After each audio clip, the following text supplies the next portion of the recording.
ছিল শুক্রবার। তো সকালবেলায় ঘুম থেকে উঠে জানালা খুলে যদি দেখি এক ঝলক রোদ এসেছে তাহলে মনটা অনেক ভালো হয়ে যায়। আর টানা কদিন বৃষ্টিতে জানো তো আর ভালো লাগছে না, আকাশে কবে রোদ দেখবো এটাই ভাবছি। আবার যদি একটানা অনেক দিন রোদ ওঠে তখন আবার ভাবি যে কবে জানলা খুলে দেখবো একটু বৃষ্টি হচ্ছে। এটাই হচ্ছে আমাদের মন। বিছানাপত্র ঝাড়া কমপ্লিট, এবার আমি একটু আমার ঘরটা মুছে নিচ্ছি। বিছানাটা ঝেড়ে যদি ঘর দরগুলো না মুছি তাহলে যত নোংরাগুলো পায়ে পায়ে এদিক ওদিক হয়। আর ঘর দর কিন্তু আমি বিছানাটা ঝেড়েই মুছি, কেন বিছানাটা যদি ঝাড়ার সময় কোনো নোংরা থাকে সেগুলো আবার সেই পড়বে।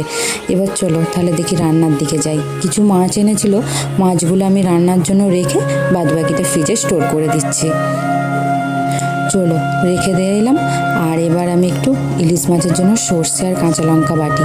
ওদিকে আমার শাশুড়ি মা রান্না করছে, তো বললো আমাকে একটু কাঁচা লঙ্কা আর সর্ষে বেটে দাও। আর এগুলো আমাদের ঘরের সর্ষে। তো এইদিকে আমি দেখো সর্ষেটা আগে কিন্তু ড্রাই, ওটাকে আমি ঘুরিয়ে নিয়েছি।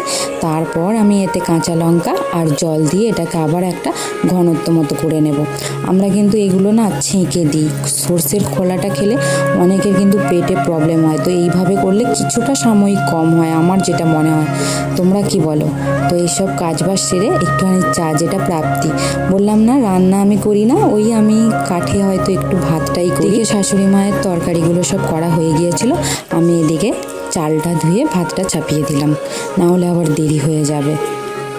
সকালবেলা ঋষভের স্কুল থাকার জন্য আরও আদার্স কিছু কাজ যেগুলো করতে গিয়ে আর আমার রান্নার কাজে আসা হয় না। তো ওইদিকে সব বাসনপত্র মেজে এবার আজকে ভেবেছিলাম ভাত খাওয়ার সময় গরম গরম ডিম ভাজবো, তো সেটাই ভেজে নিচ্ছি। তো আজকের ভিডিওটা তোমাদের কেমন লাগলো অবশ্যই একটা আমাকে কমেন্ট করে জানাবে। ততক্ষণে তোমরা সবাই ভালো থাকবে, সুস্থ থাকবে।